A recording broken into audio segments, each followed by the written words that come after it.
Alright, folks, tonight we're diving headfirst into the extravagant, ridiculous, and sometimes downright filthy bedrooms of medieval royalty, where raw power, unchecked lust, and absolutely zero concept of personal boundaries collided in spectacular fashion.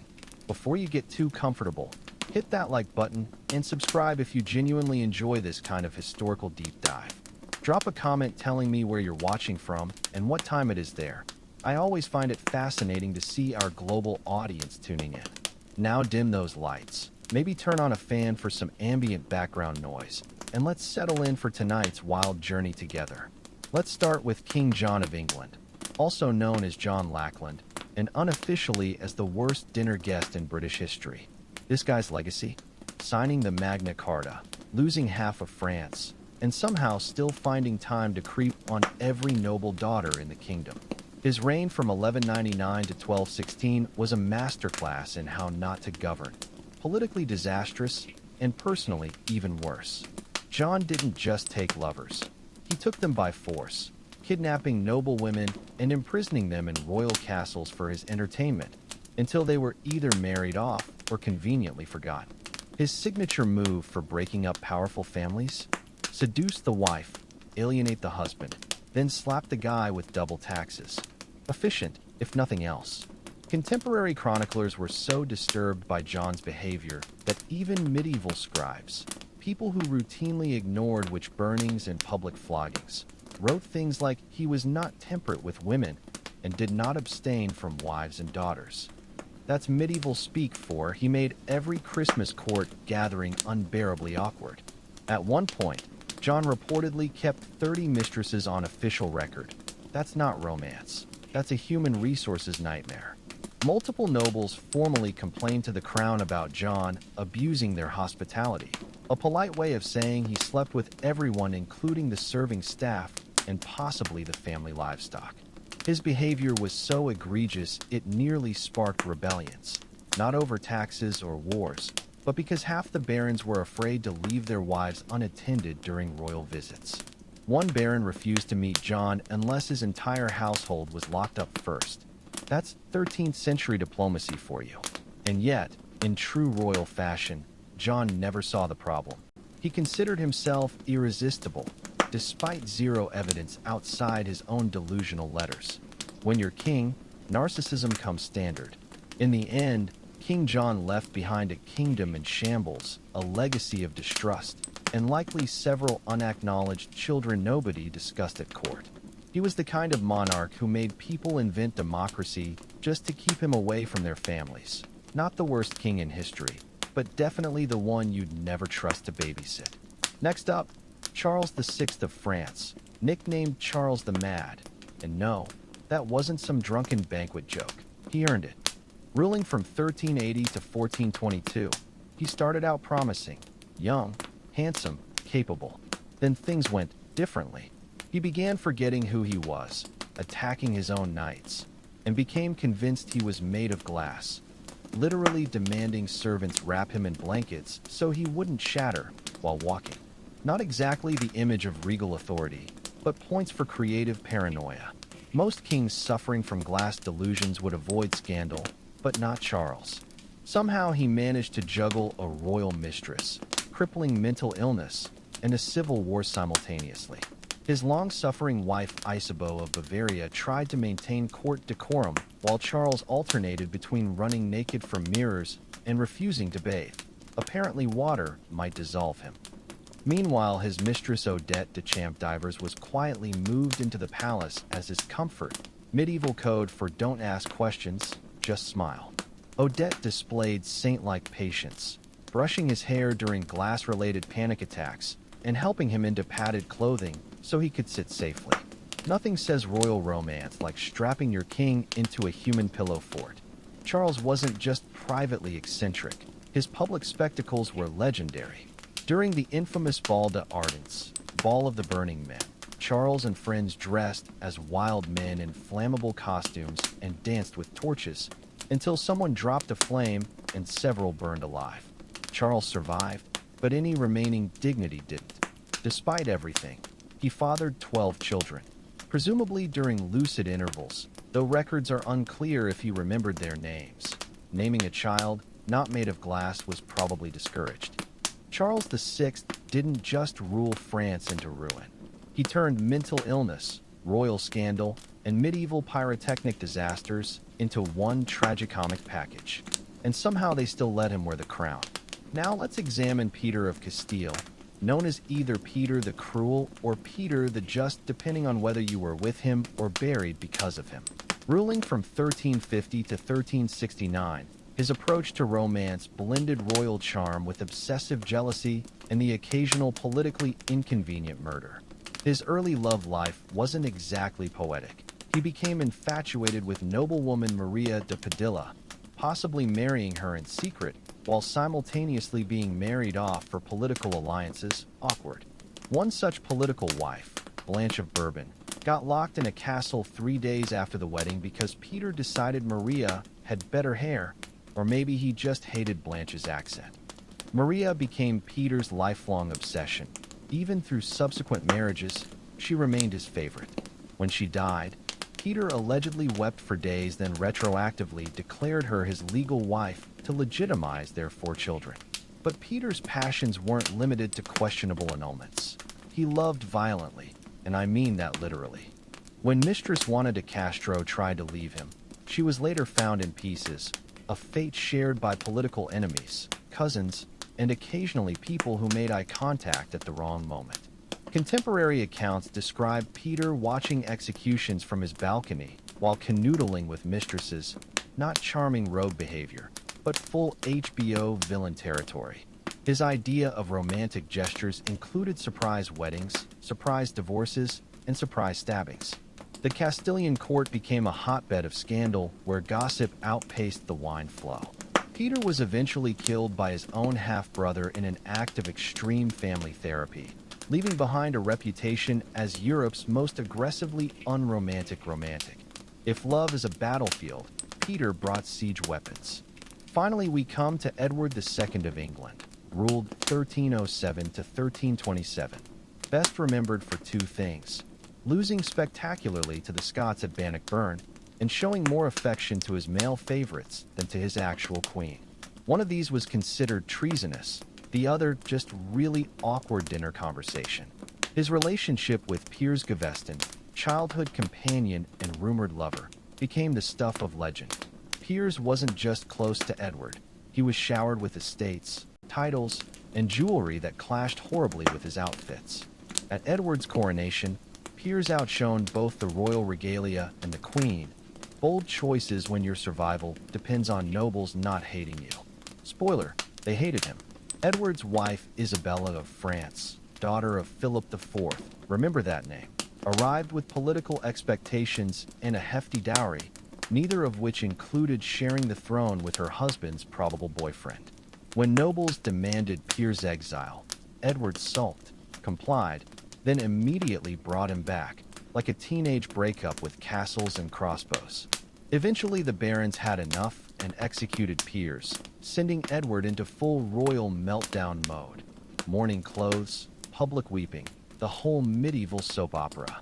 His grief didn't inspire self-reflection, just vacancy for a new favorite, Hugh Despenser the Younger. Hugh made Piers look like a subtle footnote. He wasn't just an advisor, he became a shadow king, accumulating lands, titles, even entire counties while the nobility seethed. Now let's talk about Wenceslaus IV of Bohemia, who technically ruled in the late 14th century, though ruled might be too generous a term. This guy held fancy titles like King of the Romans and King of Bohemia, but his real achievements? Public nudity, aggressive drinking, and starting brawls in his own palace. If you're thinking of good King Wenceslas from the Christmas Carol, wrong guy. That was his saintly ancestor. This Wenceslas, not good, not even vaguely decent. He started with promise, crowned as a teenager, multilingual, intelligent. But somewhere along the way, he decided the royal wine cellar was more useful than the treasury, governing from the bottom of a goblet. Wenceslas developed a reputation for multi-day drinking sessions where state decisions were made between rounds of mead and inappropriate limericks. His advisors began carrying flasks, not to drink, but to survive negotiations. Court debates often ended with flipped tables or breadstick duels. He also cultivated the charming habit of streaking through the castle, sometimes mid-meeting. One chronicler records Wenceslas delivering royal edicts completely naked except for a sword belt, justifying that clothes are for the timid. Hard to argue with that logic when the crown wearer also has a long sword and no pants. Romantically, he favored barmaids, laundresses, and occasionally noble wives, though he seemed more interested in their beer recommendations than their feelings. Affairs weren't scandalous at his court, they were practically job interviews. When a noble accused him of seducing his sister, Wenceslas just shrugged and offered him a drink. Eventually, the Holy Roman Empire decided they'd had enough of his royal vodka parties and removed him as king of the Romans, a polite way of saying you're fired, but we're pretending it's political. Even his own brother called him useless, undressed, and usually unconscious. Yet somehow Wenceslas clung to power in Bohemia for decades, tolerated like a drunk uncle at a wedding, with eye rolls, careful seating arrangements, and lots of alcohol. He left behind a shaky kingdom, a depleted wine cellar, and a legacy best summarized as he ruled like every day was his last hangover. Next up, Henry VIII of England, the walking embodiment of what happens when absolute power meets unrestrained hormones. Ruling from 1509 to 1547, he spent most of his reign either getting married, getting divorced, or getting mad at the Pope for not endorsing his questionable dating choices.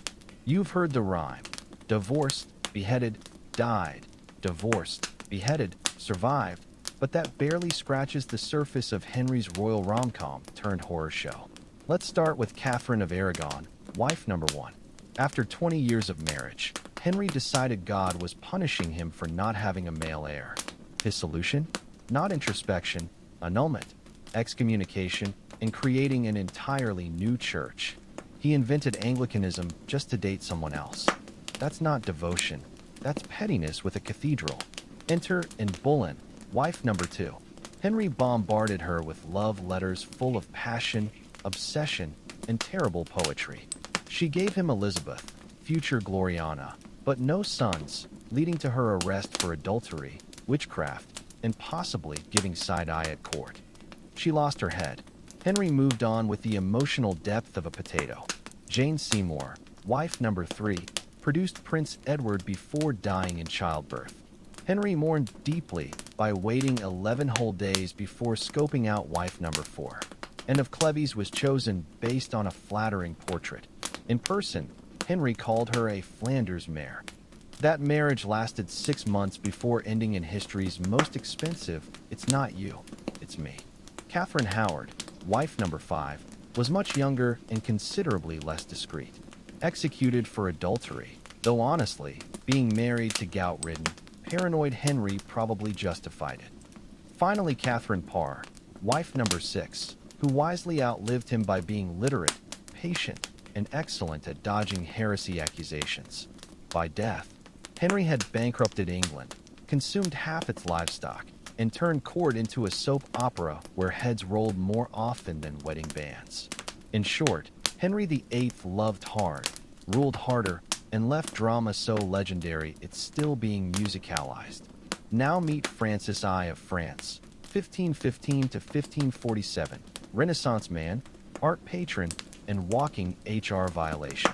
Cultured, charming, sophisticated, and absolutely incapable of keeping his trousers fastened. To his credit, he brought Leonardo da Vinci to France, built magnificent palaces, and helped establish France as a cultural powerhouse.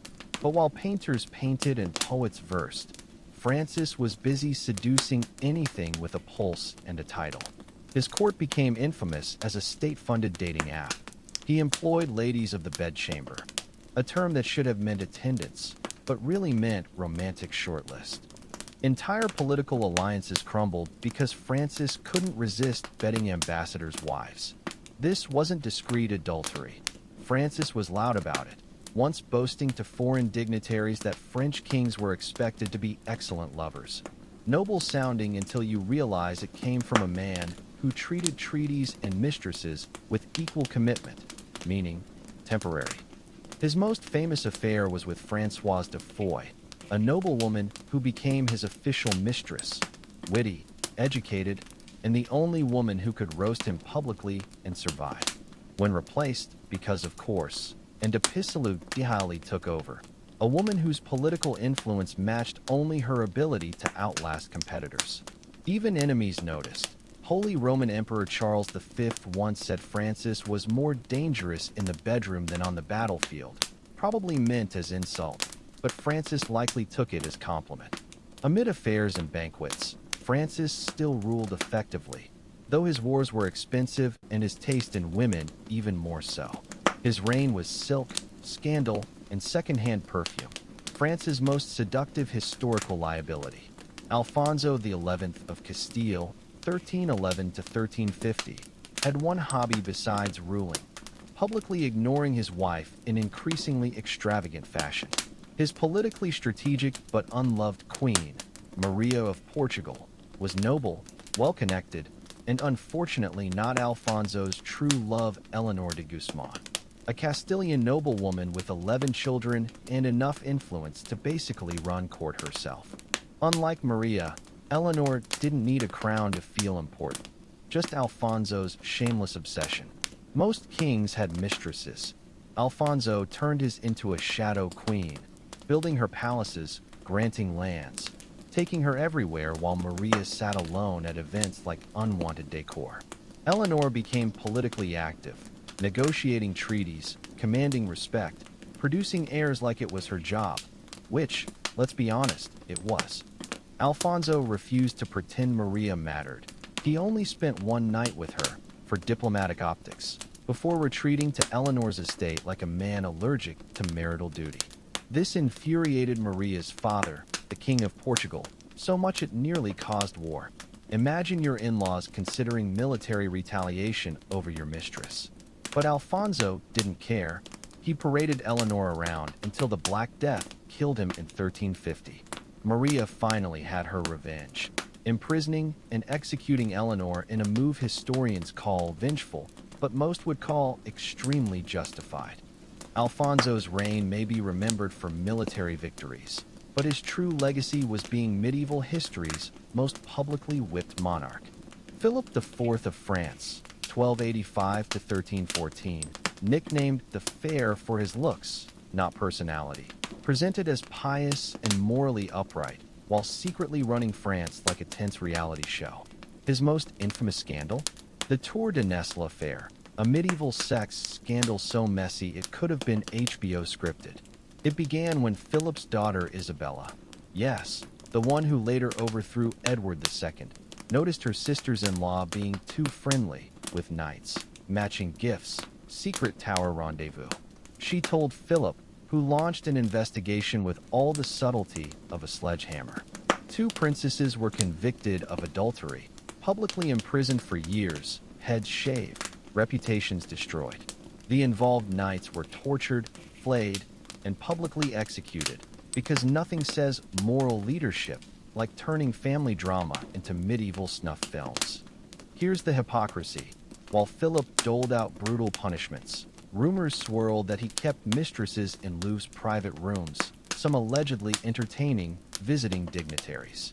Unlike his daughters-in-law, nobody questioned the king's affairs. When you make the rules, sin becomes strategy. Philip also weaponized religion when convenient, attacking the Knights Templar for heresy while everyone knew it was about their money. Medieval equivalent of arresting your banker and calling it divine justice. So while Philip looked like piety incarnate, beneath that chiseled jawline was hypocrisy with a crown and intimate knowledge of every castle's secret passages. Let's turn our attention to Sigismund of Luxembourg, King of Hungary, King of the Romans, and eventually Holy Roman Emperor. This was a man who collected crowns like other men collected wine goblets, which he also collected enthusiastically. Reigning from the late 14th to mid-15th century, Sigismund was multilingual, politically savvy, and had a personal life so scandalous it would make a tavern bard blush. Married to Queen Mary of Hungary, a formidable woman in her own right, Sigismund treated marriage as more of a diplomatic formality than any sort of constraint. He preferred his relationships frequent, fleeting, and preferably not followed by conversation. His romantic side projects included noble women, laundresses, and at least one Italian opera singer, long before opera existed, proving his innovative spirit. Court officials often lost track of his mistresses, not because there were so many, but because they changed so rapidly. Some historians suggest they just started numbering them. At court, his mistresses enjoyed their own quarters, servants, and in one case, a private chapel, which is either deeply romantic or wildly inappropriate, depending on your views on prayer and infidelity. Sigismund also had a thing for disguises, particularly dressing as a commoner to sneak into towns, sometimes for espionage, sometimes just to flirt with local women while pretending to be a very tall merchant. Nobody found this suspicious, despite him being the only merchant with servants wearing royal insignia.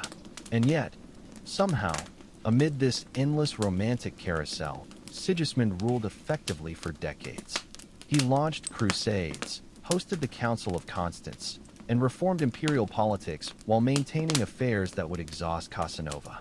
One ambassador wrote that Sigismund greets all women as equals, especially in private, which sounds progressive until you realize it's basically a medieval #MeToo violation. Despite everything, he remained popular, perhaps because he managed to appear regal in public while quietly running Europe's most chaotic love life. He wasn't just an emperor, he was a one-man renaissance, equal parts statesman, strategist, and scandal. And he always got away with it. Now meet Louis XV of France, 1715 to 1774, nicknamed Louis the Beloved, though by the end, few still loved him. His reign was essentially one endless royal after-party where governance was optional and silk bedsheets were mandatory. He started promisingly, young, handsome, poised to continue his great-grandfather Louis XIV legacy. But by his 20s, Louis decided state affairs could wait because he had an extensive list of ladies-in-waiting to attend to. Enter the Parc aux Cerfs, his discreet little house near Versailles used for, let's say, private auditions. Girls were recruited, usually poor but pretty, brought in quietly, and rotated like seasonal produce. There were so many mistresses that palace guards probably needed a clipboard system. His most famous mistress, Madame de Pompadour, wasn't just a pretty face. She practically ran France behind the scenes. But when she lost interest in physical relations, Louis simply built a second harem. The logic? Keep Pompadour for brains and banter. Keep the Parc aux Cerfs for everything else. It was organized chaos. Each girl received gifts, titles, and sometimes property when retired. France's most unofficial yet efficient internship program. Meanwhile, Queen Marie Leszczyńska sat ignored. Once she stopped producing children, Louis treated her like antique furniture, too valuable to discard but no longer relevant. The scandal became so normalized that nobles didn't ask if the king had a mistress, but how many this week. Even foreign ambassadors gossiped in dispatches about the turnover rate at Versailles. This wasn't monarchy, it was a brothel with better uniforms. Ironically, Louis genuinely believed himself a good ruler between lavish balls, discreet pregnancies, and awkward silences with his wife. His reign, while not catastrophic, set the stage for his grandson Louis XVI's downfall. Perhaps because Grandpa spent too much time thinking with the wrong crown. Louis XV left behind a debt-ridden France, a disillusioned court, and a reputation best summarized as loved by women, loathed by accountants. Christian VII of Denmark, 1766 to 1808, didn't so much rule as wobble through life while others governed. Plagued by severe mental illness, likely schizophrenia, he showed little interest in kingship unless it involved chasing servants with cutlery, which he found hilarious. This made him more royal mascot than monarch. His wife, Caroline Matilda of Great Britain, expected a normal marriage. What she got was a husband who preferred public masturbation, conversations with his hand, and disappearing during state dinners to ride imaginary horses down palace corridors. It's unclear what broke first, her patience or his grip on reality. Enter Johann Friedrich Struensee, the king's physician, smart, ambitious, and very interested in power. He quickly became the real ruler of Denmark, and somewhat awkwardly, the Queen's lover. Yes, Caroline Matilda went full soap opera, conducting an affair with her husband's doctor while Christian hummed obliviously in the background. Struensee wrote laws, signed edicts, and kept Christian occupied with puppet shows and sword games, essentially running Denmark like a very progressive, slightly scandalous think tank. They even had a child together, officially the king's, biologically, not so much. But royal courts aren't known for tolerance. In 1772, Christian's mother-in-law staged a coup. Struensee was arrested, tortured, and dramatically executed. Caroline was exiled in disgrace. As for Christian, he returned to being a gently supervised liability, spending his remaining years in padded obscurity. His reign is remembered less for achievements than sheer absurdity. A king who ruled nothing, a queen who tried her best, and a physician who tried too hard. History calls it a constitutional crisis. We call it Europe's weirdest love triangle. Finally, we have Charles II of England, 1660 to 1685, the monarch who returned from exile with one mission: bring back fun, preferably with as many mistresses as humanly possible. Mission accomplished.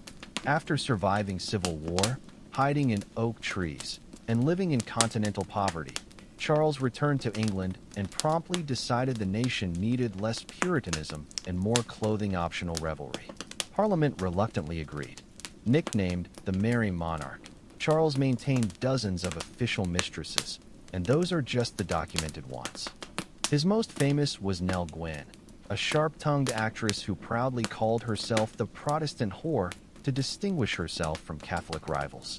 Then there was Barbara Palmer, Countess of Castlemaine, less a mistress than a palace fixture, openly kept in royal apartments with multiple royal bastards, all granted titles. Charles didn't even pretend at discretion. He brought mistresses to state events, paid them government pensions, and even built a secret corridor at Whitehall so they could visit without disturbing ambassadors. Efficiency, thy name is Charles. His long-suffering Queen Catherine of Braganza endured it all with quiet dignity, and possibly a hidden flask.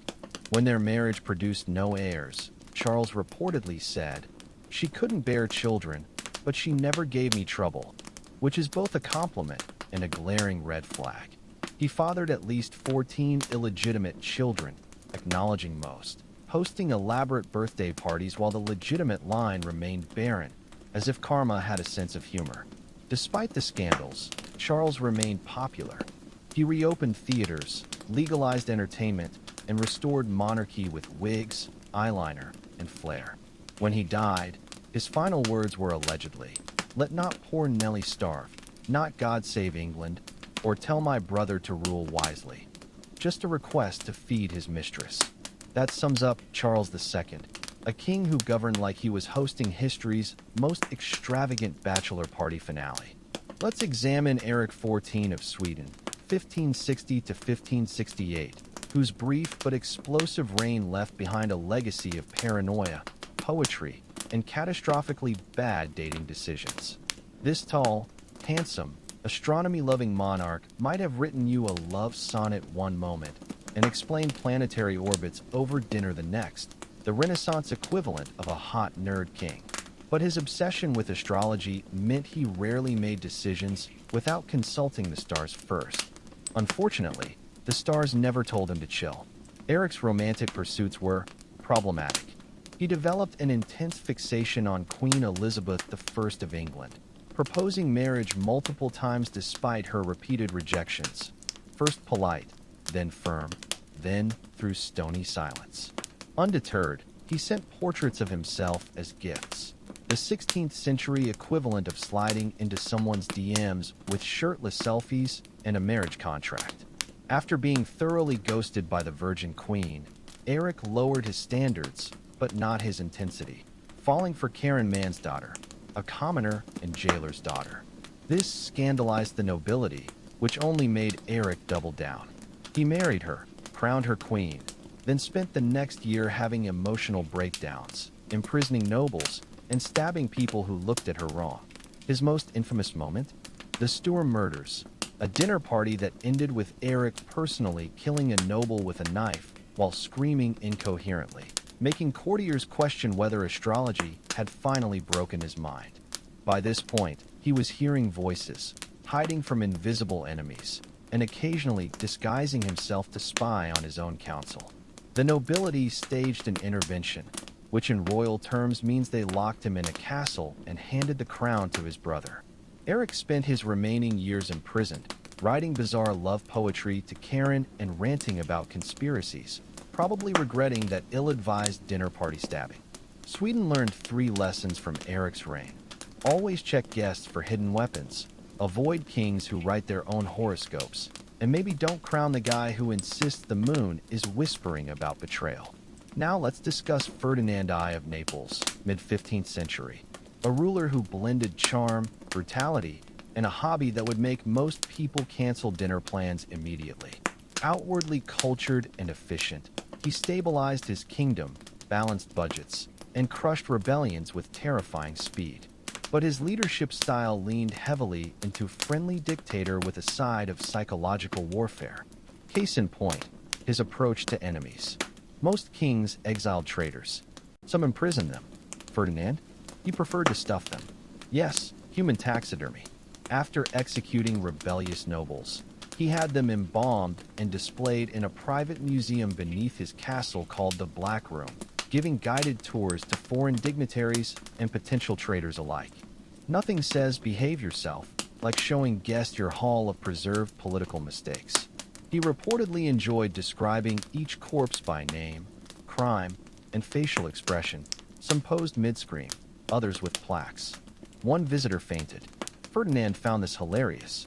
Romantically, he was equally questionable, fathering numerous illegitimate children who mysteriously acquired titles and lands. His official queen was just one woman among many, as Ferdinand saw marriage as more suggestion than rule. Royal banquets sometimes doubled as flirtation contests. One ambassador noted Ferdinand never dined without sampling from multiple courses, political and otherwise. Yet despite everything, Ferdinand remained popular. His people admired his strength. Nobles feared him. Visiting enemies, upon seeing the Black Room, quickly lost rebellious urges. He ruled for decades, died in his bed, and passed his kingdom to heirs, legitimacy questionable. Ferdinand's legacy? A stable kingdom, a terrifying basement collection, and proof that some kings build alliances while others collect warning signs in glass cases. Our next subject isn't a monarch, but an order that terrified monarchs, the Knights Templar. The year was 1119. The dust of the First Crusade still clung to Jerusalem's broken stones as Christian pilgrims flooded the Holy Land, believing the sacred city was now safe. But outside the walls, chaos. Bandits prowled roads. Muslim war bands ambushed travelers. The dream of Christian safety was collapsing. That's when a knight named Hugues de Payens and 8 companions made a vow, not to a king, but to God. They pledged to protect pilgrims with their lives, not just as soldiers, but as monks, taking vows of poverty, chastity, and obedience. No wives, no gold, no lands, just horses, swords, and faith. They called themselves the poor fellow soldiers of Christ and of the Temple of Solomon. A mouthful, yes, but that last part mattered because King Baldwin II gave them quarters on the Temple Mount. From this holy ground, they took their name, the Knights Templar. For 9 years, they remained tiny, unofficial, and underfunded, living like beggars, borrowing armor, sharing war horses, training obsessively. But they were disciplined, devout, and dangerous, their reputation slowly spreading. Their strange blend of monk and warrior caught the attention of Bernard of Clairvaux, a spiritual rock star whose words made popes listen. At the Council of Troyes in 1129, Bernard helped draft the Templars' official rule, a rigid monastic code infused with martial purpose. With papal blessing, donations poured in. Young nobles abandoned comfort to join. From 9 dusty knights, they became a religious order with divine sanction, their white mantles stitched with blood-red crosses. They weren't just monks with swords anymore. They were Christendom's shock troops. In the fragile Crusader states, the Templars became the wall against Islamic resurgence. Their code was brutal but clear: never retreat unless outnumbered 3-1. No ransoms, no mercy, no fear. They trained daily, fought with fanatical discipline, and believed death in battle was the highest honor.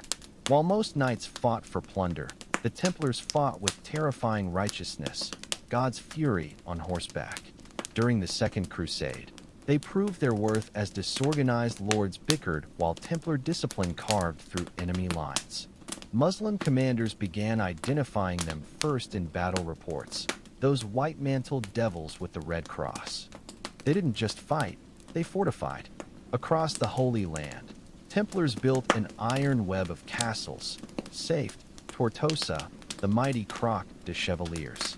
These weren't ornamental, they were militarized strongholds with thick walls, trap-laden gates, and water systems for year-long sieges. When armies fled, Templars stayed to buy time or die. Their allegiance wasn't to kings or emperors, only to the Pope. That made them dangerous. A king couldn't command them, a baron couldn't bribe them. Only their grandmaster gave orders. They were sovereign in spirit even as they bled for the cross. And they weren't just recruiting soldiers, they were building a myth. Their ceremonies were secret, their rites obscure, their discipline absolute. To many, they were holy. To others, ominous. Their popularity grew as they transformed from 9 knights into an order spanning continents. But with fame came whispers, and with whispers came envy. The sword of God had become sharp, and someday it would be pointed at them. They began with borrowed armor and a vow of poverty. But within a century, the Knights Templar weren't just warriors. They became the world's most trusted financial institution. This wasn't their original intention. War made them rich. Faith made them trusted. Necessity made them brilliant. It started with donations. Nobles eager to support the Holy Land gifted them lands, gold, livestock, even entire villages. But the Templars didn't hoard wealth. They managed it with meticulous precision. They built commanderies across Europe, agricultural estates run like well-oiled businesses. Every grain of wheat, every livestock head, every tax and tithe was accounted for. A monk in England could send money to support a battle in Jerusalem within weeks, a logistical feat unheard of in medieval Europe. Then came their revolutionary banking system. A nobleman heading to the Holy Land no longer needed to risk transporting chests of coins across bandit-infested roads. He could deposit funds with Templars in Paris, receive a coded letter of credit, and withdraw equivalent funds in Acre. This was one of history's first international banking systems, complete with transaction fees, meticulous records, and an impeccable repayment reputation. They became the Swiss banks of the medieval world centuries before Switzerland existed. Their clientele? Kings, queens, bishops, and merchants. They safeguarded the French crown jewels, managed papal finances, funded crusades, and arranged prisoner ransoms. Ironically, they even lent money to monarchs who would later destroy them. The Templars didn't flaunt wealth. Their churches were plain, their vestments humble. But beneath this austerity lay an empire of ledgers, vaults, and armored wagons, an invisible hand touching every European economy. They refused to call themselves bankers, insisting everything served God's work. But the more gold they moved, the more enemies they made. The church turned a blind eye. The Templars answered only to the Pope. But kings grew nervous as debts mounted. What began as a mission to protect pilgrims had evolved into something unprecedented. Warriors without battles, monks without monasteries, bankers without borders. And while their coffers swelled, so did suspicion. Power without oversight. That's when kings start sharpening knives. For all their might, the Templars were fighting a losing war. The Crusader states, Outremer, were castles built on sand, constantly battered by Islamic resurgence. Leading this tide was Saladin, the brilliant sultan who unified Muslim forces. Unlike fractured Crusader lords, Saladin had one goal: retake Jerusalem. In 1187 at Hattin's battle, that goal became reality. The Templars fought ferociously but were crushed, surrounded in searing heat, outmaneuvered and outnumbered. The Christian army was annihilated. Saladin captured hundreds of knights. Most were ransomed, but Templars received no mercy. To Saladin, they were too dangerous to live. Nearly all were executed. Jerusalem's loss wasn't just military, it was spiritual catastrophe. The city they'd sworn to protect was gone. The Holy Sepulchre back in Muslim hands. The Templars' original purpose began crumbling. They regrouped during the Third Crusade with Richard the Lionheart's support, but even he couldn't retake Jerusalem. Over the next century, Crusader states shrank like dying embers. Antioch, Tripoli, finally Acre in 1291.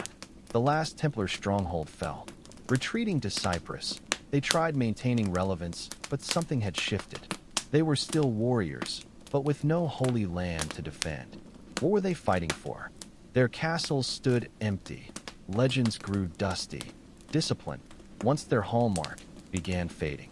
Rival orders like the Hospitallers gained ground while whispers of pride, corruption, and arrogance followed the Templars.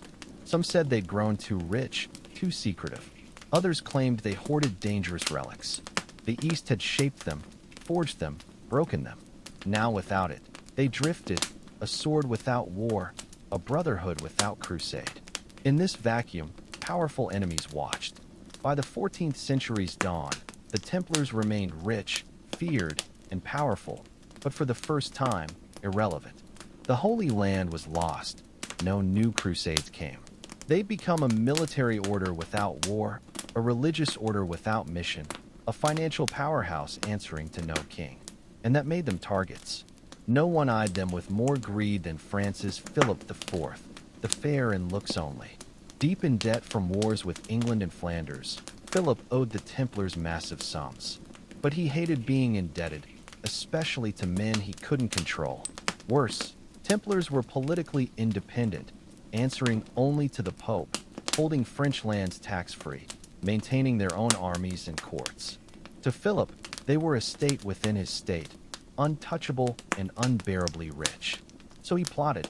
Philip's propaganda machine spread rumors of Templar heresy, idol worship, spitting on crosses, devil rituals. No evidence, just whispers. But in an age of superstition, whispers sufficed. He pressured Pope Clement V to investigate, while secretly planning history's most coordinated mass arrest. On Friday, October 13th, 1307, yes, that Friday the 13th, Philip struck at dawn across France. Templars were dragged from beds. Grandmaster Jacques de Molay captured in Paris, betrayed by the kingdom whose crown jewels he'd once safeguarded. Commanderies were raided, vaults cracked open, libraries seized. Charges were fantastical: heresy, sodomy, worshipping a severed head named Baphomet. Torture chambers lit up across France. Men were stretched, burned, flayed until confessions dripped like blood. They admitted to whatever inquisitors wanted, denying Christ, obscene initiation rites. Under agony, even de Molay confessed, later recanting. It was theater masquerading as justice, a king destroying creditors by accusing them of unspeakable sins. Pope Clement V was humiliated but cornered. Other countries hesitated. England and Spain dismissed many accusations. But in France, the condemnation machine rolled on. Philip confiscated Templar wealth, though much mysteriously disappeared. Some said they'd moved treasure, others claimed it was never found. By 1312, the order was dissolved by papal bull, their properties transferred to Hospitallers, though not everything arrived. The final act came in 1314. De Molay, after 7 years imprisoned, was burned at stake in Paris alongside Geoffroy de Charny. As flames rose, de Molay shouted a curse, summoning God to judge Philip and Clement, predicting they'd die within a year. And they did, Clement within a month, Philip later that year by stroke. Whether divine justice or coincidence, the myth stuck. With that, the last true Templar voice was silenced in fire, their story ending not in battle but betrayal, torture, and flame. Yet even as they were erased, their legend was just beginning. The Templars became mythologized. Some said they'd spirited away the Holy Grail before arrest. Others claimed they survived underground. Conspiracy theories sprouted. They controlled banks, thrones, revolutions. Pop culture amplified their mystique, from Dan Brown's Da Vinci Code to video games portraying them as shadowy cabals. In reality, they were flesh-and-blood warriors who tried mixing monastic vows with violence, and paid the price.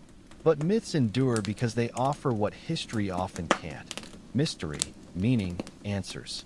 The real Templars died on scaffolds. The mythological Templars still ride through imagination, eternal, armored, and cloaked in secrecy. In that sense, Philip failed. He destroyed their bodies, but their legend remains untouchable. 7 centuries later, the Red Cross still lingers in literature, architecture, conspiracy theories. The Templars were innovators who created pan-European finance networks centuries before modern banking. They redefined knighthood, not as lone champions, but disciplined units trained like special forces. Culturally, they challenged notions that holiness and violence were incompatible. Their fall became a cautionary tale about unchecked power, even for institutions wrapped in divine authority. Today, when you see that red cross on white, remember it was once worn by men who believed they served God's work, until politics, ambition, and fear decided otherwise. In that clash of steel, gold, and fire, their legend was born. In 12th century Paris, the world was undergoing seismic shifts. Trade routes expanded like veins pumping commerce across continents. Universities rose as centers of learning, challenging old dogmas. The church flexed its muscles with unprecedented authority. And at the heart of this transformation stood a bishop with a vision that would literally reshape the skyline. Enter Maurice de Sully, Bishop of Paris since 1160, not just a man of God, but an architectural visionary. The existing Cathedral of Saint Etienne stood crumbling and unimpressive, wholly inadequate for a city ascending to greatness. So Sully dreamed bigger, much bigger. He envisioned a cathedral so immense, so awe-inspiring it would dwarf everything around it. Not just a monument to the Virgin Mary, but a testament to Catholic power in France. This wouldn't be another Romanesque fortress church with slit windows and gloomy interiors. It would be something revolutionary, something Gothic. In 1163, that vision began taking physical form when Pope Alexander III himself laid the ceremonial first stone. Construction commenced at the eastern end, the choir and apse where priests would someday chant beneath arches of stone and light. But this was no ordinary building project. Notre-Dame wasn't just architecture, it was generational commitment. The workers knew most wouldn't live to see completion. Sons inherited their fathers' chisels. Generations passed as the cathedral rose slowly, gloriously above the Seine. Masons hauled limestone from quarries, shaping each block by hand. Carpenters erected scaffolding that seemed to brush the heavens. Every carving, every stained glass fragment, every rib of vaulting was crafted with sweat, faith, and medieval engineering genius. Bishop Sully's vision was clear: to create a sacred space so magnificent that merely entering would humble the soul. Notre-Dame was never meant to be just a church. It was worship rendered in stone, humanity reaching for the divine. That first stone was merely the beginning. What followed would redefine architecture and spirituality for centuries to come. As the 1170s unfolded, Notre-Dame began its ascent, not just as a building, but as a cultural phenomenon. In a city of timber-framed houses and muddy streets, the cathedral emerged like a sermon carved in limestone. The Gothic style, still in its infancy, was about to revolutionize sacred architecture. This wasn't just shelter for prayer, it was theater for the soul. Construction progressed from east to west, starting with the choir where priests performed sacred rites, then expanding into the nave, the vast space for common worshippers. The design broke conventions. Walls appeared impossibly thin. Ceilings soared dizzyingly high. The secret? Pointed arches distributed weight downward rather than outward, while ribbed vaults acted like stone skeletons, allowing more height with less bulk. But the true revolution was light. Unlike dim Romanesque churches, Notre-Dame was designed to glow. Stained glass windows began appearing in unprecedented scale, transforming sunlight into divine storytelling. The famous rose windows would later filter light into kaleidoscopic biblical scenes, scripture illuminated by the sun itself. Every element carried meaning. Columns represented saints. Archways symbolized passages to salvation. The stones themselves were theology, the masons its scribes. Meanwhile, Paris transformed around its rising heart. Markets clustered near the construction site. Sermons echoed across the Ile de la site. Students from the burgeoning University of Paris gathered in its shadow. Notre-Dame became more than architecture. It was the living soul of a city coming into its own. Yet progress was painstakingly slow. Without cranes or power tools, workers relied on muscle, wooden pulleys, and stubborn faith. Hundreds toiled year after year, their names largely lost to history. Their reward wasn't fame, but participation in something eternal. By 1200, the choir and much of the nave stood complete. The outline of a miracle was emerging from the stone. Notre-Dame was no longer just a dream. It was becoming Paris's skyline and psyche. And just as the structure reached heavenward, so too did its builders' ambitions. Because what they planned next would defy gravity, reason, and architectural convention. Notre-Dame's growing splendor concealed an engineering crisis. As walls rose and vaults expanded, a dangerous problem emerged: outward pressure. The stone ceilings pushed laterally against walls, threatening to collapse the entire structure. Traditional Romanesque churches used thick walls and small windows to resist this thrust, but Notre-Dame was designed for height and illumination. The solution? A stroke of architectural genius: flying buttresses. These weren't mere supports. They were external stone arms arching from upper walls to freestanding piers. Like skeletal wings, they braced the cathedral without interior obstruction. From ground level, they appeared impossibly delicate, stone lacework against the sky. But their engineering was brilliant, transferring ceiling forces safely into the ground. This innovation allowed even more window space. The magnificent rose windows, enormous wheels of stained glass depicting saints and biblical scenes, became possible because walls no longer bore the full structural load. Ironically, the original plans hadn't included flying buttresses. As construction progressed and stresses mounted, the masons adapted brilliantly, turning necessity into soaring stone poetry. Some contemporaries found the exposed supports unsightly, interrupting clean lines. But most stood in awe. Notre-Dame appeared held aloft by stone angels mid-flight. The cathedral became more than architecture. It was defiance of physics made visible. A hymn carved in limestone that somehow floated above the city. By the early 13th century, attention turned westward to what would become Notre-Dame's iconic face: the Twin Towers and West Facade. This wasn't just an entrance, it was theological propaganda in stone. Approaching the cathedral was meant to instill humility, and it succeeded spectacularly. The doors soared to impossible heights. Above them, the Gallery of Kings, 28 statues of biblical monarchs, stood sentinel. Construction on the 69-meter towers began around 1220, each rising in stages over decades. Interestingly, they were never completed as originally envisioned. The planned spires were never added, leaving flat tops that somehow enhanced their imposing simplicity. Between them sat the rose window, nearly 10 meters across, its tracery framing stained glass that transformed sunlight into divine radiance. Below, 3 monumental portals served as sermons in stone. The central portal of the Last Judgment showed Christ enthroned amid angels and resurrected souls, a stark reminder of eternity's stakes. For illiterate medieval parishioners, these carvings weren't decoration, they were visual catechism. The message was clear: enter in reverence, heaven and hell await. By mid-century, the facade stood complete, symmetrical, solemn, overwhelming. A fortress of faith projecting Catholic authority across Paris. But the builders weren't finished yet. The cathedral's heart still needed completion: the transept arms, roof, and eventually the spire that would pierce the clouds. They had built Notre-Dame's face. Now they would crown it. With the west facade complete, Notre-Dame's interior spaces began taking their final sacred forms.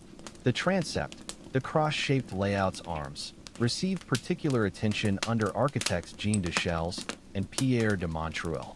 Here, two spectacular rose windows were added, the northern one cool with blues and purples, the southern one warm with fiery tones. Together, they told the full salvation story, Old Testament anticipation and New Testament fulfillment. Inside, columns soared like ancient trees in a petrified forest. The vaulted ceilings stretched nearly 35 meters high, their ribs meeting like praying hands. This wasn't just architecture, it was choreography in stone, every line drawing eyes and souls upward. The high altar became the spiritual and physical center, where mass is celebrated, relics venerated, and kings knelt. Notre-Dame became France's sacred stage. Royal weddings, coronation masses, papal visits all unfolded beneath its vaults. But it wasn't just for elites. Merchants, peasants, and pilgrims filled its nave, their voices joining in hymns that echoed through the stone forest. Every surface told stories, sculptures of saints, biblical scenes in glass, even the floor tiles' patterns. By late 13th century, the interior neared completion. The heart of the cathedral beat strong, but it still lacked its crowning glory.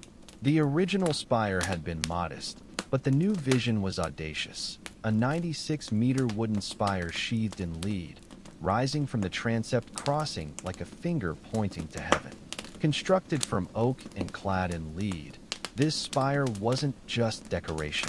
It was Notre-Dame's exclamation point, its most visible prayer.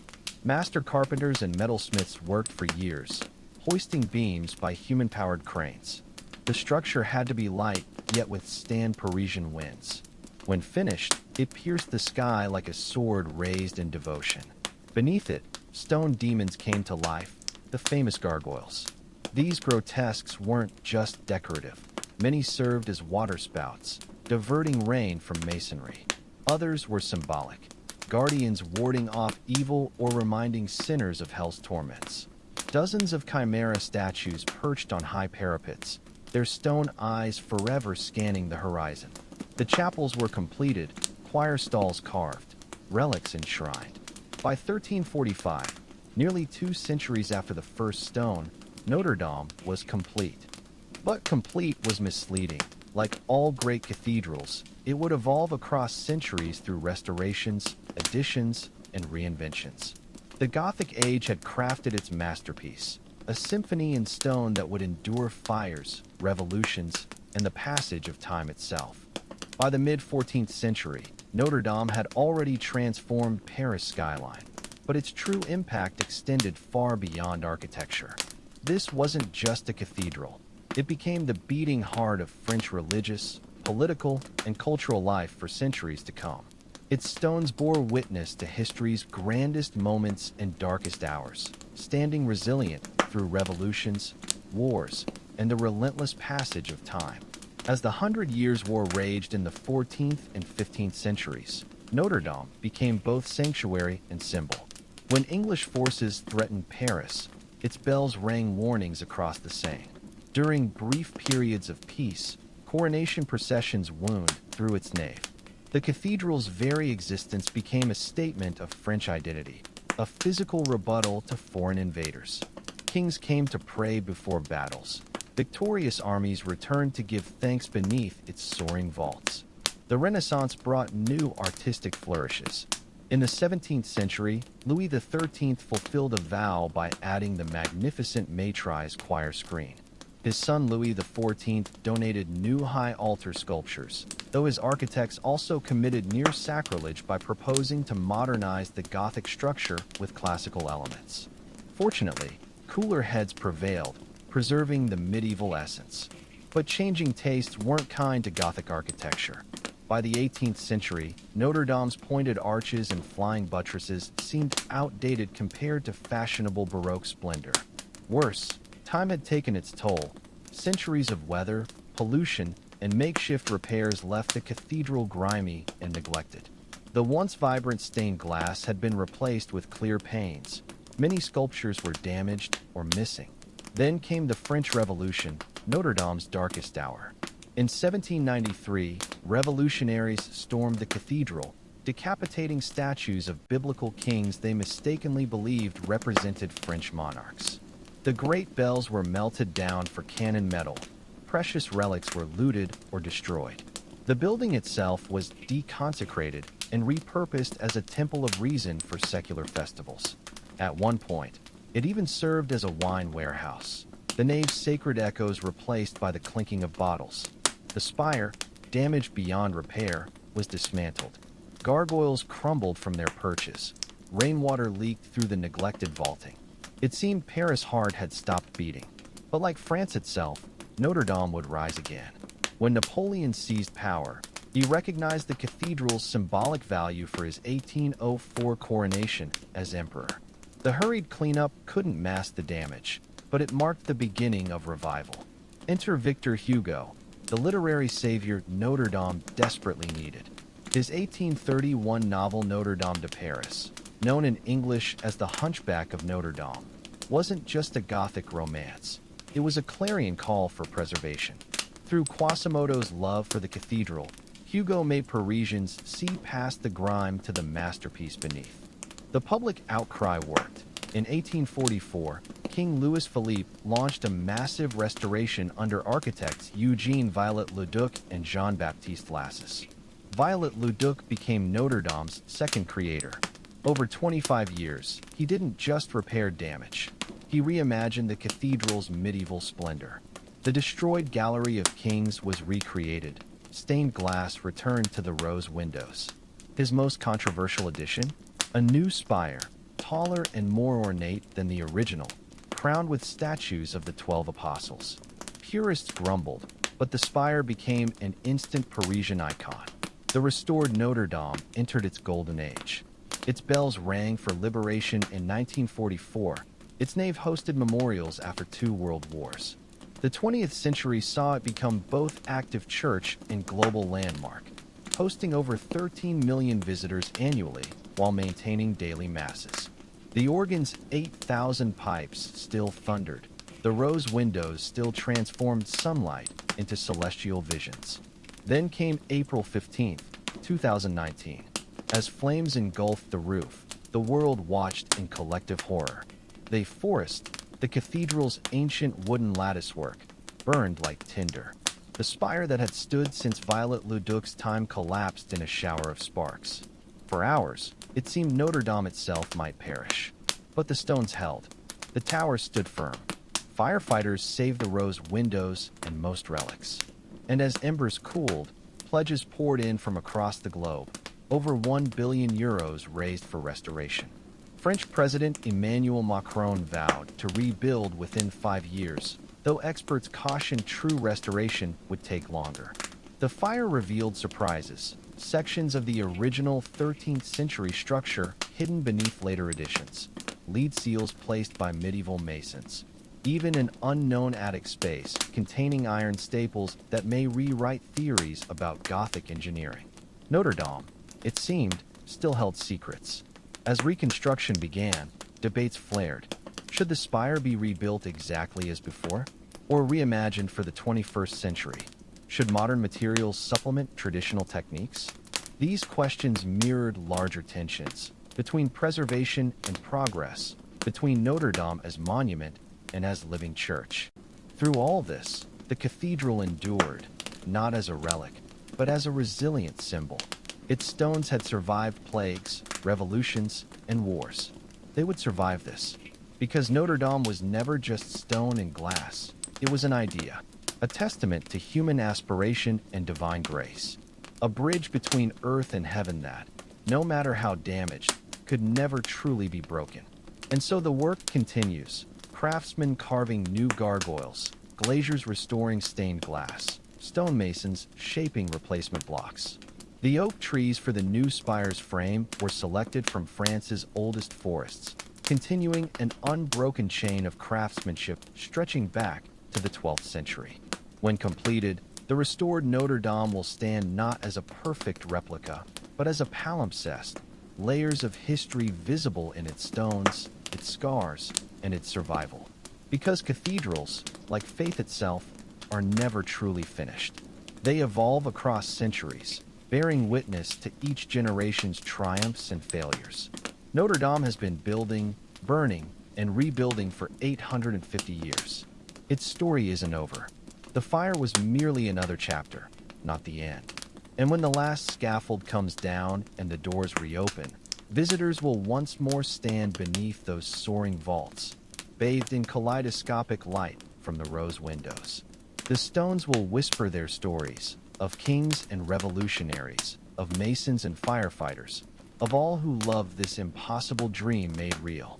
Because Notre Dame doesn't belong to any one era. It belongs to the ages. As Notre Dame stones weathered centuries of change, another drama unfolded within Europe's royal courts. One where power, betrayal, and forbidden love intertwined with cathedral bells tolling in the background. Let us turn to the year 1385, when a different kind of sanctuary was being violated, not sacred architecture, but the sanctity of marriage vows among nobility. The stage is set in Burgundy, where Margaret of Bavaria found herself at the center of a scandal that would make even the most jaded courtier blush. Married to the powerful Duke John the Fearless, Margaret discovered her husband's affair with the court musician's wife, not through whispers, but by walking in on them in the palace chapel itself. This wasn't just adultery, it was sacrilege compounded by location. What followed was medieval crisis management at its most brutal. The musician disappeared, officially fell from a tower. His wife was cloistered in a nunnery, and Margaret was forced to publicly forgive John during a mass at, ironically enough, Notre-Dame de Paris. The bishop presiding over this charade was the same man who would later condemn the Knights Templar, proving hypocrisy knew no bounds. Meanwhile, in England, the court of Richard II became a different kind of theater. The king's close relationship with Robert de Vere sparked rumors that reached fever pitch when Richard created him Duke of Ireland in 1386. Chroniclers described their bond as more than natural, while the nobility grumbled about unnatural affections. When de Vere fled after losing a rebellion, Richard famously kept his empty place at table set for every meal, a medieval version of ghosting with royal flair. These scandals didn't unfold in isolation.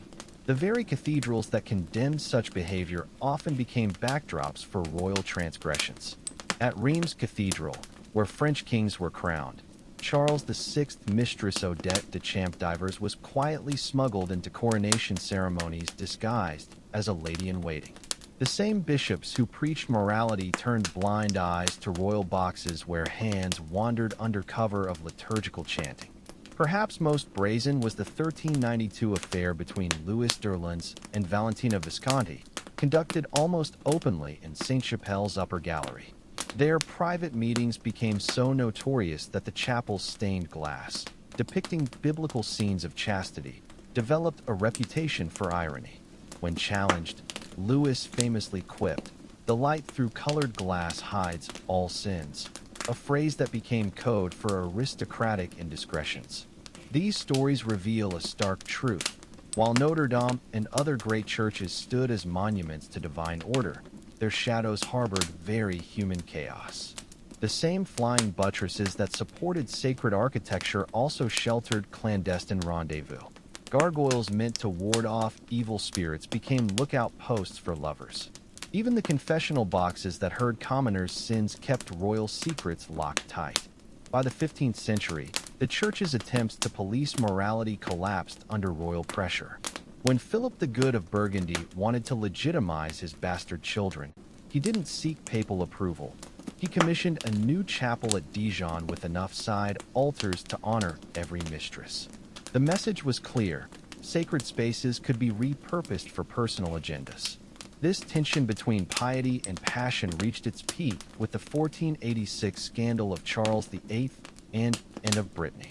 Their politically arranged marriage was consecrated at Notre-Dame de Paris, but the king's ongoing affair with Étienne de Pompadour, no relation to the later famous mistress, turned the ceremony into farce.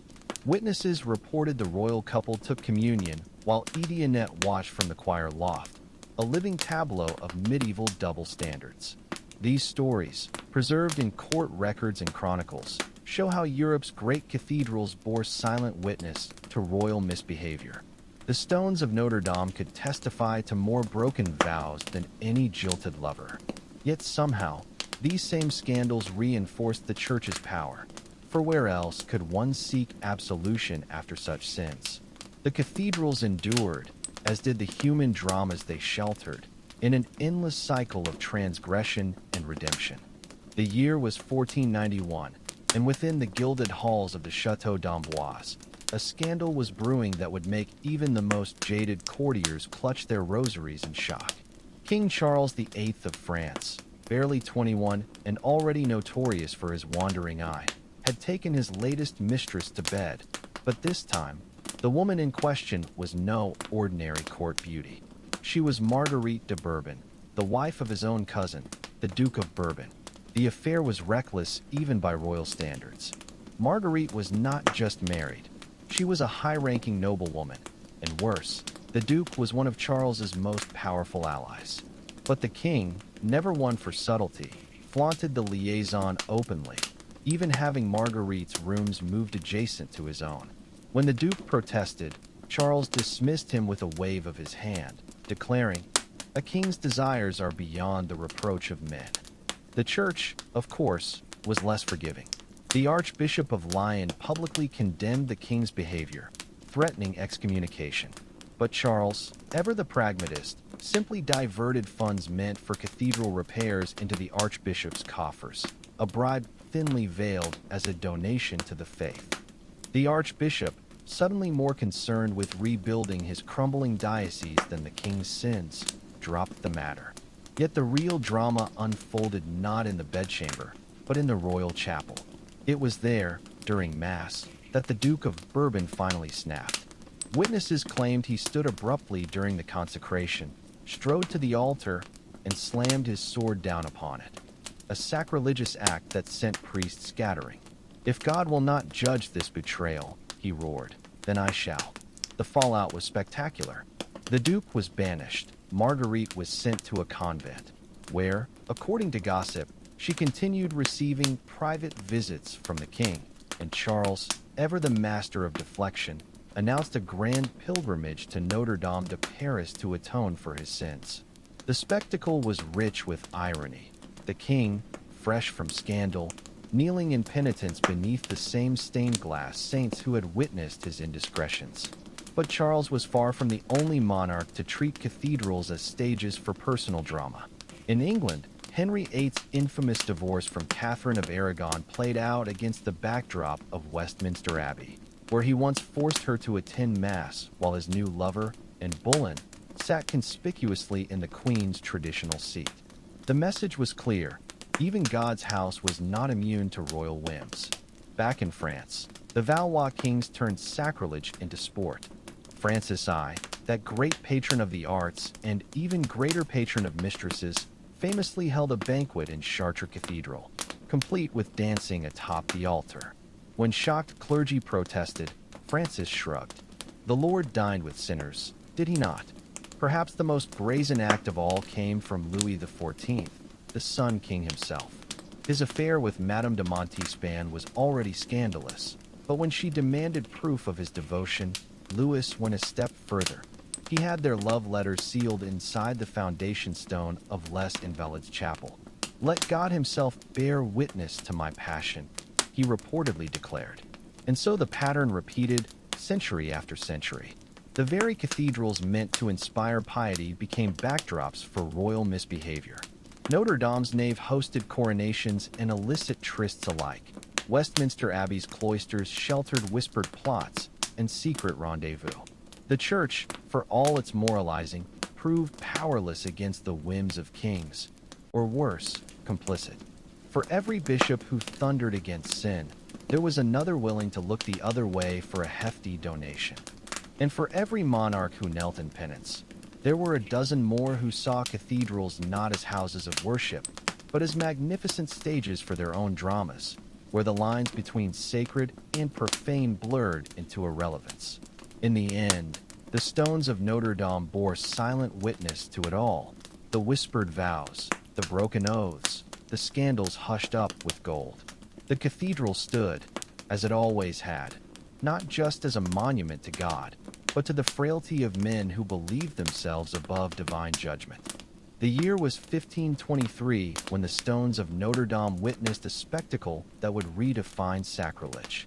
King Francis I, that great Renaissance ruler whose name adorned palaces and battlefields alike, decided his latest mistress deserved a coronation, not as queen, but as something far more provocative.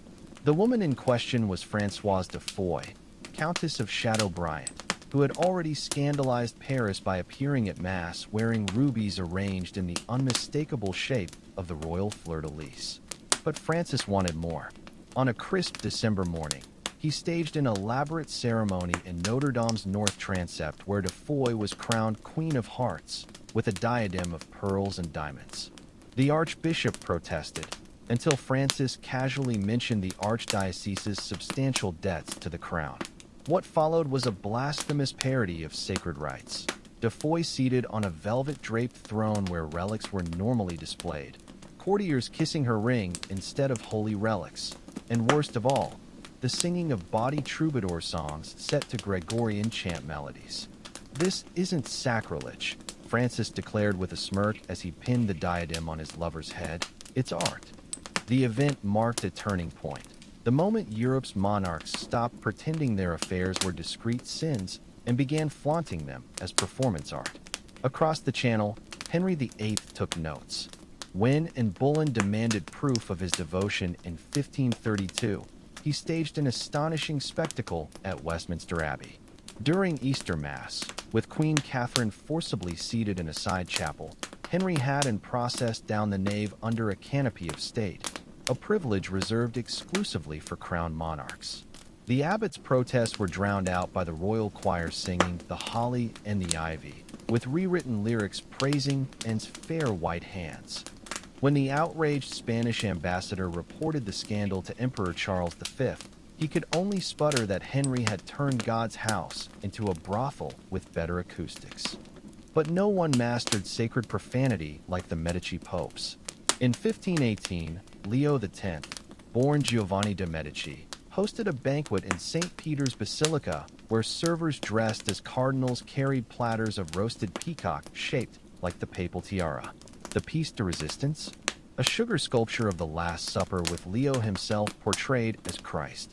His cousin Clement VII outdid him in 1529 by holding a masked ball in the Sistine Chapel, where courtesans dressed as biblical figures danced beneath Michelangelo's freshly painted Last Judgment. The artist, upon seeing his sacred work become backdrop to drunken revelry, reportedly threw his brushes into the Tiber and fled Rome for months. These scandals weren't just moral failures, they were power plays. By the 16th century, monarchs and popes had learned that controlling sacred spaces meant controlling the narrative. When Francis I wanted to legitimize his debauchery, he didn't hide it. He staged it in cathedrals to show the church who truly held power. The strategy reached its grotesque peak with the 1545 Feast of the Unrepentant Sinner, hosted by Holy Roman Emperor Charles V in Cologne Cathedral. To celebrate his latest military victory, Charles commissioned a 12-foot-tall mechanical Christ that wept wine into golden goblets while actors reenacted biblical scenes with pornographic twists. The archbishop's feeble protest that the cathedral was not a theater was met with imperial laughter.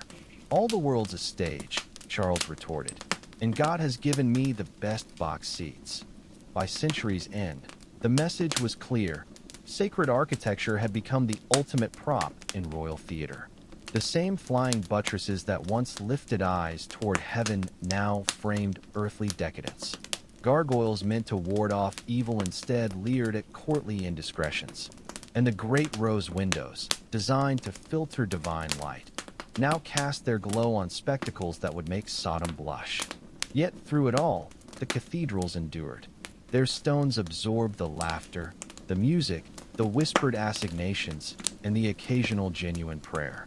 Perhaps that was their true miracle, not the Gothic engineering or stained glass, but their stubborn survival as both witnesses and participants in humanity's endless dance between piety and desire. For every monarch who treated Notre-Dame as his personal playhouse, there were still peasants who came to light candles for sick children. For every Medici pope turning St. Peter's into a banquet hall, there were still monks chanting vespers in the cloisters. The cathedrals belonged to both the sacred and profane, and in that paradox, they became something greater than either. The flames that engulfed Notre-Dame on April 15, 2019, did more than destroy a roof. They exposed the cathedral's true nature. As the world watched in collective horror, the burning spire became a mirror reflecting 8 centuries of human ambition, folly, and resilience. For Notre-Dame was never just stone and stained glass. It was a living chronicle of Europe's soul. When the fire broke out beneath the attic's ancient timber framing, nicknamed the Forest for its 5,000 oak trees felled in the 12th century, it ignited more than wood. It set ablaze layers of history. The medieval builder's handprints preserved in mortar, Viollet-le-Duc's 19th century restorations, and even graffiti left by World War II resistance fighters who used the attic as a hideout. As firefighters battled through the night, extraordinary scenes unfolded. A human chain formed to rescue priceless relics, including what believers consider Christ's crown of thorns, while embers rained down on the parvis where kings had once paraded. The spire that had pierced Paris skyline since 1859 collapsed inward in a shower of sparks. Its bronze statues of apostles miraculously removed just days earlier for restoration, as if fate itself had granted a stay of execution. The world reacted with visceral grief because Notre-Dame had always been more than French. From the beginning, its builders came from across Europe: German masons, Italian glassmakers, Flemish carpenters. Its stones bore scars from every era, pockmarks from revolutionaries' musket fire, weather-worn saints decapitated by zealous reformers, and now, the blackened scars of the fire. Yet amid the ashes, revelations emerged.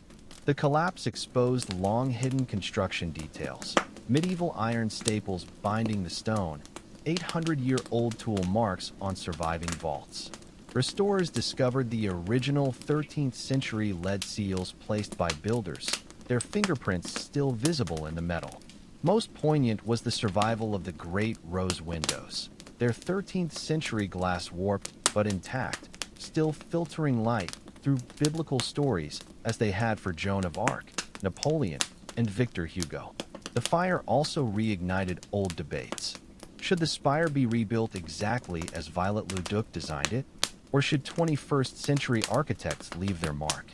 Macron initially called for a contemporary gesture, sparking outcry from traditionalists. The eventual compromise, an identical spire using medieval techniques, but with modern fireproofing, proved cathartic. As craftsmen began shaping new oak beams using axes and adzes like their predecessors, the reconstruction became a bridge across centuries. Perhaps Notre-Dame's greatest lesson emerged from the ashes. Cathedrals are never finished. They evolve through fire and restoration, through vandalism and devotion. The stones laid in 1163 absorbed centuries of prayers, revolutions, and now embers, yet still stand. As the new spire rises in 2024, it carries forward an unbroken chain of human aspiration. The same forests that supplied the original forest have gifted their oaks again. The same quarries that yielded the first limestone are being reopened. And the same ironworkers' guilds, documented since 1258, are forging new staples using medieval methods. Notre-Dame will reopen, but it will never be the same, nor should it be. The fire has become part of its story, just as the Revolution's scars did. Future visitors will gaze up at the restored vaults and see not a perfect replica, but a living testament to resilience. The cathedral's true miracle was never perfection, but persistence, its ability to absorb history's blows and still stand, still inspire, still welcome the faithful and curious alike. Because in the end, cathedrals outlive kingdoms. The Capetian kings who laid Notre-Dame's foundation are dust, as are the Bourbons who profaned it. The revolutionaries who desecrated it and the romantics who saved it, all gone. Yet the cathedral remains, whispering to each generation that while empires rise and fall, human aspiration is eternal. And so Notre Dame endures, not as a relic, but as a promise that beauty survives, that craftsmanship outlasts chaos, that even from flames, rebirth is possible. Its stones have witnessed 8 centuries of human drama. With care, they'll witness 8 more. The great clock keeps time, the bells still ring, and the rose windows still transform light into something beyond words. Some call it a monument, others a prayer in stone. But perhaps Notre Dame is simplest understood as what it has always been, a mirror reflecting humanity at its worst and best, generation after generation, century after century, flame after flame.